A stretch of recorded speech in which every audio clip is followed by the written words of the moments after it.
Fala pessoal, tudo bem com vocês? Sim, Miguel Ángel Ramírez sob forte pressão no Internacional. Dirigente fala em maior vergonha da história. E vazou um áudio do Dunga, capitão do Tetra, ex-técnico do Inter, detonando o treinador espanhol. Chega mais, eu sou o Chico Garcia, inscreva-se no canal, hein? E vamos juntos.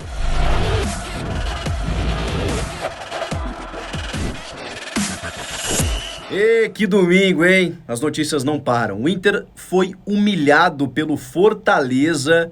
Ô, Fortaleza, hein? Líder do Brasileiro nesse momento. 2 vitórias sobre Atlético Mineiro e Inter. O Inter foi humilhado pelo Fortaleza por 5-1. Já estava 2-0, né, no primeiro tempo. Aí teve um jogador expulso, o zagueiro Pedro Henrique, num lance completamente descabido, né? Uma voadora, erguendo o pé, deixando o pé no rosto do adversário. Acabou expulso e aí depois, no segundo tempo, o Fortaleza passeou para cima do Internacional. E aí o que tá pegando, gente? Não é apenas essa derrota, e esse apenas bem entre aspas, tá? Porque, de novo, aquela cobrança que eu faço ao São Paulo, ao Palmeiras, ao Atlético Mineiro, é porque esses times, para mim, teoricamente, irão disputar o título. E é óbvio que ainda tem muito tempo. E o Internacional, sabemos, não disputará a mesma coisa que o Fortaleza. Fortaleza é líder do Brasileiro, tem o Pikachu aí como destaque do campeonato nessas 2 rodadas.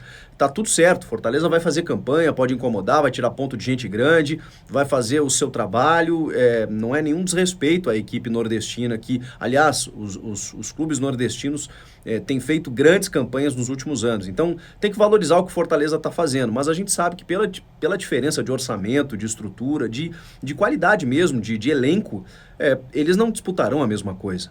O Internacional era para disputar o título brasileiro. Só que ainda não venceu no campeonato. Ainda não venceu no campeonato e foi atropelado por um adversário que não vai disputar a mesma coisa que ele. Então, assim, fosse um 5-1 contra um Flamengo, seria obviamente terrível pelo resultado, mas você entenderia pelo disparate de elenco, ou pelo menos pela qualidade do elenco adversário, né? Porque não é tanta diferença assim entre Inter e Flamengo. Tem diferença, o Flamengo é muito melhor, mas não tem tanta diferença. Com o Fortaleza, se você olhar no papel, nome a nome, não era para o Inter ser tão dominado. Aí é que começam as coisas. O Miguel Ángel Ramírez, que venceu o Vitória no Barradão no meio de semana pela Copa do Brasil e que vai decidir essa vaga na Copa do Brasil no meio da semana que vem, resolveu dar descanso para alguns jogadores. O que não foi, digamos, adequado e bem aceito pela direção. Eu queria só reproduzir um trecho para vocês de João Patrício Hermann, vice-presidente de futebol do Internacional, um cara que teve outras passagens já no clube, voltou agora.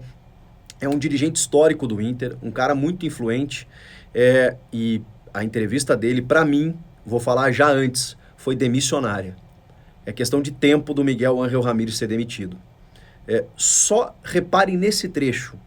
Se liga. Estamos extremamente envergonhados pelo que aconteceu hoje aqui. Eu, seguramente, foi a maior vergonha que eu passei na história internacional como dirigente. Não me lembro de ter passado por outra. Quero pedir desculpas para a torcida, para os associados, para as associadas, por essa derrota de hoje, uma derrota que envergonha os colorados, envergonha a comissão técnica, a diretoria e os seus atletas. Vocês viram a cara do João Patrício? Ele tá constrangido e ele falou isso ao longo de toda a entrevista. Eu não vou reproduzir a entrevista aqui, tá lá na Inter TV para você, se você quiser acompanhar. Ele falou em constrangimento, falou em vergonha. Aí no minuto seguinte falou que, embora o Miguel Ángel Ramírez tem respaldo, mas que cobranças internas acontecerão e que eles não estão cegos para o que está acontecendo, eles sabem. E ainda fala o seguinte: tomara que o Miguel, que é um treinador inteligente, saiba ler o que está acontecendo. Gente, assim, para mim, eu tô há muitos anos nesse negócio, né? A gente sabe quando o dirigente, quando ele não vai demitir, primeiro que é difícil a gente falar isso, né? Porque normalmente quando o dirigente nega, já não garante que o cara vá permanecer ou não, né? Você sabe como funciona. Quando ele vai a público e fica do lado da torcida, porque essa diretoria precisa ficar do lado da torcida nesse momento, porque eles bancaram esse treinador, eles tiraram o Abel Braga, que tinha disputado o título brasileiro para bancar o projeto do espanhol Miguel Ángel Ramírez. E eu não seria oportunista aqui, porque muitas equipes brasileiras quiseram contratar esse treinador, tá? Atlético Mineiro, o Palmeiras, e o Inter foi lá e conseguiu. Ele foi especulado no Corinthians, foi especulado em vários, Atlético Paranaense, e não saía do Del Valle. E tinha no Del Valle um trabalho valorizadíssimo aqui na América do Sul. O problema todo foi que o seu antecessor era o Abel Braga, um ídolo do clube, e que volta depois da desistência do Eduardo Cudê, né, se mandando para a Europa, deixando o Inter na liderança do brasileiro e classificado em Libertadores e Copa do Brasil. O Abel chega, o time é eliminado, porque o grupo sente muito baque, né, com a saída do Cudê, é eliminado das duas competições, perde muitos jogos no brasileiro, perde espaço, parecia que o título tinha ido para o espaço, de repente o Inter ganha 9 seguidas. E mais do que isso, né, o Abel ajeita o time. O Cuesta jogava muito, o Edenilson e o Patrick eram os pilares desse time. Eles não jogam mais com o Ramírez, cara. Eles estão engolidos pelo sistema. E o Ramírez não consegue desenvolver o tal do sistema, fazer com que ele seja prático e efetivo. O Abel fazia isso. O Abel era mais, digamos, objetivo no seu ofício. E o Miguel parece que está num tempo de trabalho diferente do nosso futebol. Ele tá olhando, talvez até o final do ano eu ajeite o time. Não vai dar tempo, cara, não vai dar tempo. E aí vem esse grande fato novo do dia. Vazou um áudio em grupos de WhatsApp, pela rede social, do Dunga, que é um cara, é um ídolo do Inter, é um cara que tem vinculação com o Internacional, foi técnico do Inter. Aliás, o único clube onde o Dunga trabalhou foi o Inter, além da seleção brasileira. E o Dunga, você pode ter qualquer questionamento com ele pelas suas convicções, pelo seu jeito, pelo seu comportamento, né? Especialmente com a imprensa, pelo comando dele na seleção, especialmente a segunda passagem, que foi um pouco ruim, né? A primeira até foi boa. Você pode ter qualquer contrariedade com o Dunga, mas o Dunga conhece futebol, né? Como jogador, foi fundamental na nossa campanha do tetracampeonato, além de ter sido um cara aí com uma vivência grande no futebol. Dá uma olhada nas coisas que ele disse. Só para vocês pensarem, vocês viram aí os posts que eu coloquei do treinador do Inter falando do futebol brasileiro, dos treinadores brasileiros, né? Ele, como professor revolucionário, ele tinha que primeiro ter educação, respeitar o país que abriu as portas para ele, da condição dele trabalhar. E aí os meus pontos de vista, tá? Ele é tão bom que não trabalhou no país dele, foi trabalhar fora. Os principais times do país dele têm treinadores estrangeiros. Isso que eles foram revolucionar, que eles sabem tudo. Ele tem 100 jogos na primeira divisão como treinador. Ele quer ensinar o Brasil. Aí ele desrespeitou os treinadores do Inter, que jogavam por uma bola, que tinham sorte. Não, o Inter tem o treinador que foi campeão invicto do Campeonato Brasileiro, que não vai acontecer mais. Tá? Ele tem o treinador que foi campeão mundial, que é o Abelão, ganhou do Barcelona, que era a maior estrela. Ele está na cidade onde tem 2 campeões mundiais, que ganharam de time da Alemanha, que ganharam do Barcelona, que é do país dele, né? Mas independente da qualidade dele, se ele é bom, se ele é ruim, ele como professor, ele tinha que respeitar a história e o país que abriu as portas para ele. E vim dizer que está tudo errado. Então ele diz para nós, o campeonato, muitos jogos, é só para ele, para os outros treinadores brasileiros não é. Pros outros, não tem esse problema. Mas, vamos agora um pouquinho mais forte.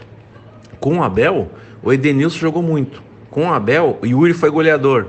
Com o Abel, o Patrick jogava muito. Com o Abel, o Cuesta jogava muito, era o melhor zagueiro do Brasil.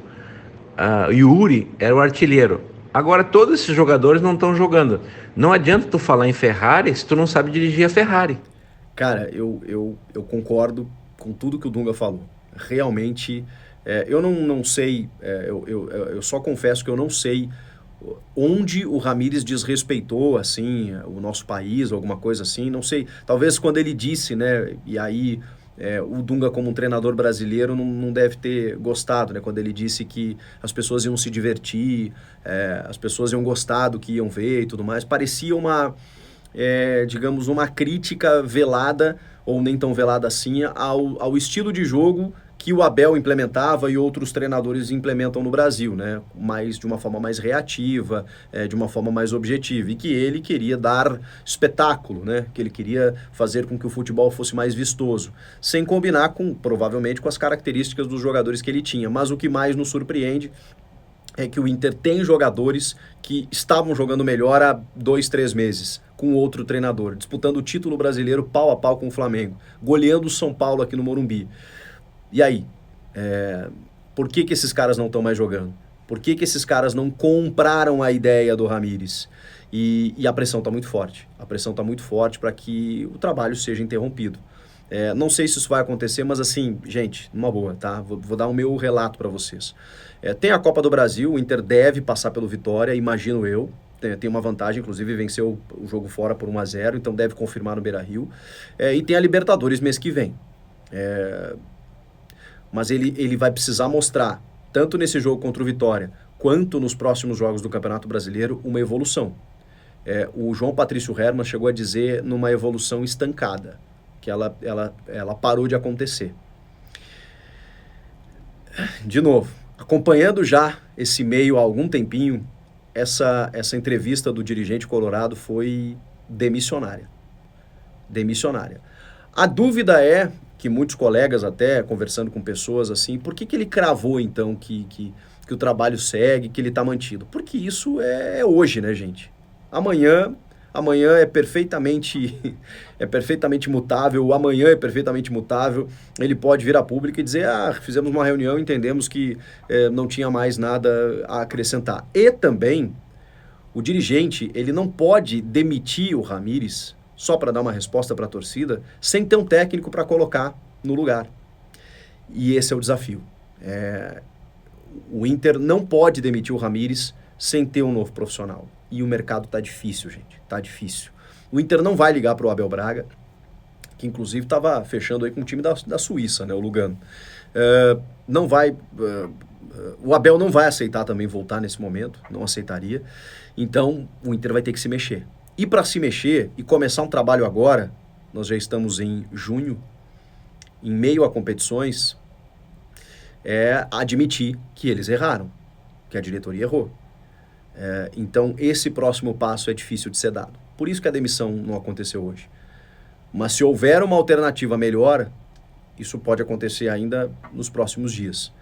E fiquei com a sensação de que ou esse cara dá uma volta por cima imediatamente no jogo seguinte, ou realmente ele não vai seguir no comando do Inter. O que vocês acharam disso tudo? Comenta aqui, inscreva-se no canal e eu volto na próxima. Tchau!